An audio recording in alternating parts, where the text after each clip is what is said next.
Kemudian yang kedua untuk Ustadz Hananataki, untuk why always me versi saya Ustadz, sampai saat ini, sampai saat saya kuliah S2 keperawatan di UGM itu, saya masih mencari tahu apakah ini sudah jalan yang benar, hal yang harus saya lalui atau enggak. Soalnya dari awal ini bukan mimpi saya, tapi saya merealisasikan mimpi orang tua saya, terutama ayah saya. Di pembahasan Ustadz tadi menjelaskan terkait coping mechanism.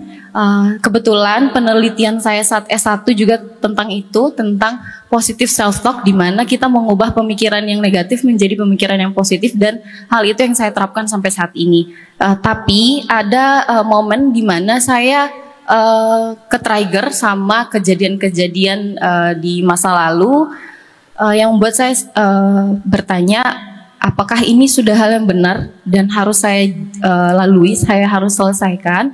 Karena ketika saya ingin berhenti, saya ingat lagi tentang bagaimana harapan dan perjuangan orang tua sampai saat ini. Tapi ketika saya memutuskan untuk tetap lanjut sampai di tahap ini, saya terkadang nge-pressure diri saya tuh lebih tinggi, lebih dari sebelum-sebelumnya gitu Ustadz. Dan pada akhirnya saya harus mengorbankan segala hal yang saya inginkan untuk meneruskan, untuk melanjutkan apa yang diinginkan oleh orang tua saya, seperti itu. Orang tua saya berharap banget saya ngambil agama, padahal saya pengennya ngambil IPA tadinya. Mereka berharap banget saya ngambil agama. Akhirnya saya ngambil jurusan agama. Agama kan keterusannya ke kampus Islam. Nah, salah satu kampus Islam favorit di pondok kami itu adalah Al-Azhar, karena rata-rata guru kita tuh alumni Al-Azhar. Jadi udah sering diceritain tentang keadaan di Mesir apa segala macam. Akhirnya kita jadi kayak ke-trigger lah ke sana. Aslinya nggak pengen ke sana. Sampai di sana pun masih pikir kenapa saya ada di sini gitu. Udah lulus pun masih kenapa aku lulusnya dari sini gitu. Jadi kayak tetap aja pertanyaan itu nggak kejawab, walaupun dijalanin juga, semaksimal yang kita bisa jalanin juga. Sampai kemudian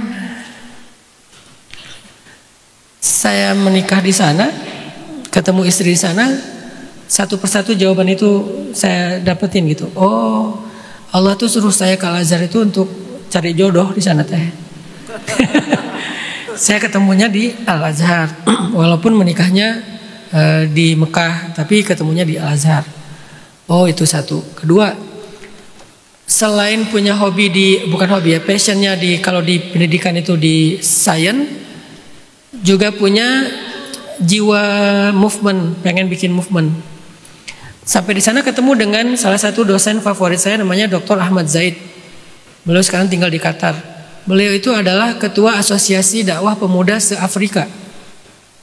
Makanya begitu saya kayak banyak di-mentoring sama beliau tentang dakwah, sampai ke Indonesia, fokus dakwah saya anak muda, dan saya bikin movement. Nggak mau saya dakwahnya cuman majelis doang, harus ada movement, program, ada karya yang sifatnya impactful lah gitu.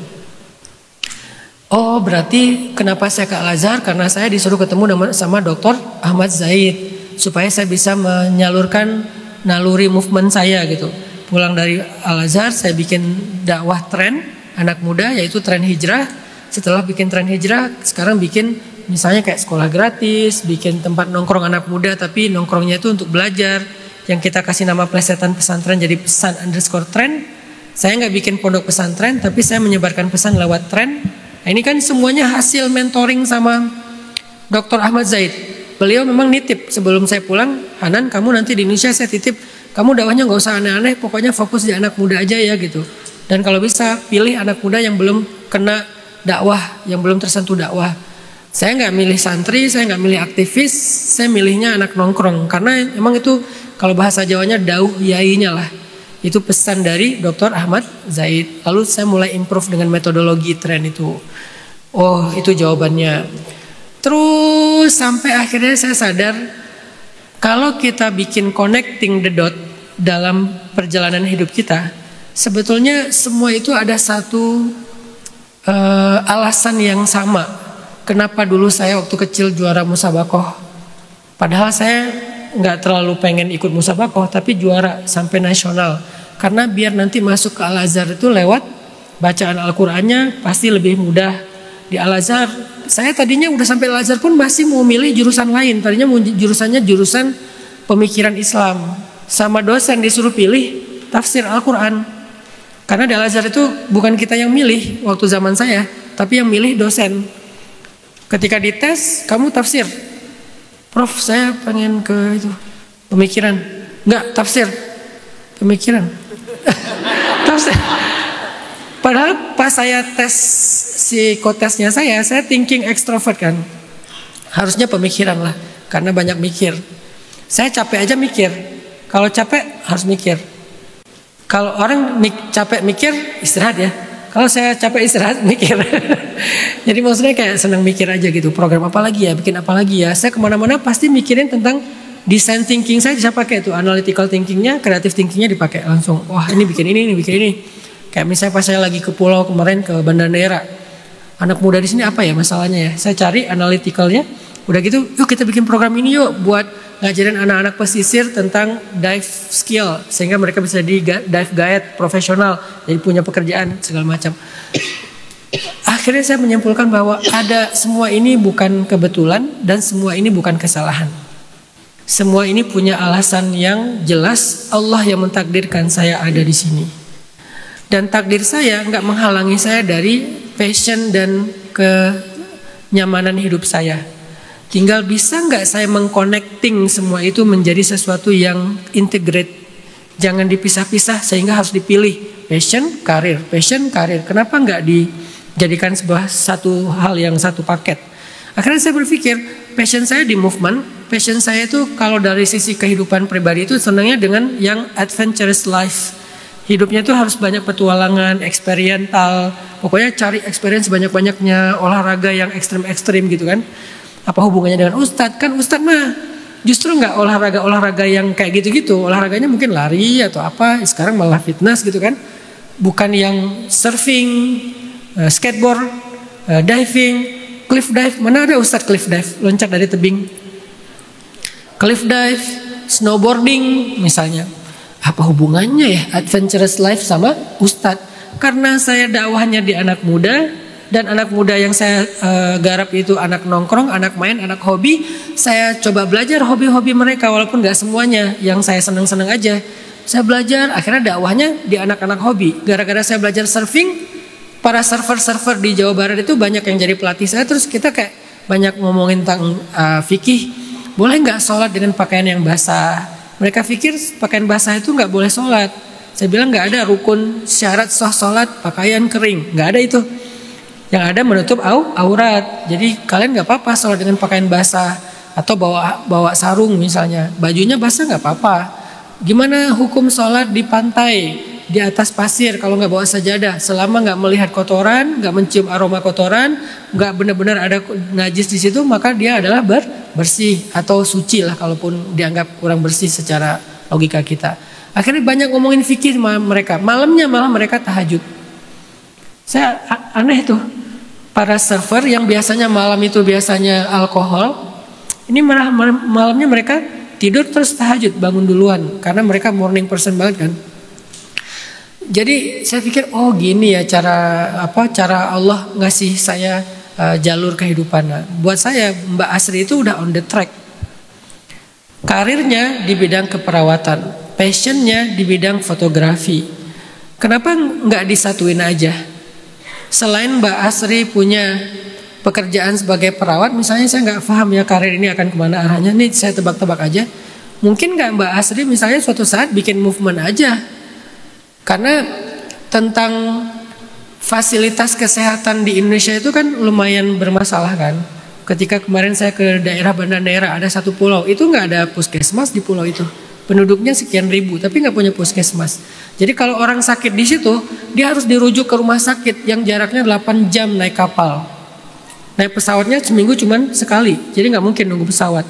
Harus naik kapal 8 jam. Nah, Mbak Asri kenapa nggak bikin project tentang masalah kesehatan sebagai seorang perawat yang paham, kemudian nanti itu dijadikan sebagai sebuah inspirasi movement menginspirasi orang lain lewat passion fotografinya, sehingga bahkan bisa, pernah lihat nggak seorang perawat yang viral di TikTok gara-gara dia beli, bukan perawat sih, suster ya, seorang suster yang beli ikan dari Pak Ibrahim, orang Papua, jualan ikan, malam-malam ngetuk pintu, suster, ada apa bapak gitu, ini jual ikan, anak belum makan. Si suster ini beli ikan dari Pak Ibrahim, kan namanya Ibrahim kalau nggak salah, Muslim, dia beli, tapi Masya Allah itu penggalangan dana lewat konten itu gede banget loh. Yang saya maksud, kalau Mbak Asri bisa gunakan kemampuan fotografinya untuk menginfluence orang lain kepada kebaikan, atau bahkan mengajak orang lain untuk support hal-hal yang jadi masalah di masyarakat dengan program keperawatannya, kesehatannya, lalu di exposure lewat medianya, lewat fotografi yang baik, itu akan membantu banyak orang. Simpatik publik muncul, oh di sana ada yang sakit, di sana ada yang masalah gini, akhirnya orang pada ikut support dengan apapun bentuk supportnya, bisa barang, bisa uang, bisa skill. Jadi kalau kita punya mindset change maker, mau apapun karir kita, mau apapun passion kita, harusnya nggak pernah jadi sesuatu yang masalah sih. Kalau mindsetnya change maker, emang pengen bikin movement, mau buat apa aja. Tapi kalau mindsetnya murni employee, karir, kayaknya agak mentok dan harus milih sih. Makanya saya lebih suka ketika saya bikin sekolah SMA, namanya 20 Mind Sociopreneur High School, sekolah gratis, kurikulum internasional. Salah satu design thinking yang saya bikin dalam kurikulum itu adalah mereka harus jadi seorang change maker, bahasa Arabnya rahilah, pengangkut beban. Dan itu harus jadi mindset mereka, passionnya mereka, diajarkan, dimotivasi, bukan dipaksa ya. Sehingga kalau udah punya mindset change maker, mau dia ustadz kek, mau dia profesional kek, mau dia pejabat kek, mau dia pengusaha kek, mau dia seorang employee kek, self employee kek, business owner kek, apapun itu, dia selalu berpikir, aku bikin apa ya yang lebih impactful lagi selain karir pribadi. Dan itu bisa dikombinasikan dengan passion, karir, dan seterusnya. Ini hanya insight aja, bisa agree bisa enggak juga Mbak Asri. Saya berharap Mbak Asri menemukan konektivitas antara passion dengan karirnya, karena saya percaya kalau di connecting the dots semua pengalaman hidup kita, sebetulnya nggak ada yang sia-sia sih. Semua yang udah ditakdirkan Allah kita ada di situ, berarti itu emang ada sebuah gambaran tentang profiling nasib kita itu apa gitu. Itu kan kayak gambar-gambar acak tuh, sketsa acak. Coba sketsa itu disambung-sambungin. Oh ini saya teh. Oh ternyata saya ada ini gitu. Coba sambung-sambungin setiap titik-titik pengalaman hidup dalam setiap fase kehidupan itu.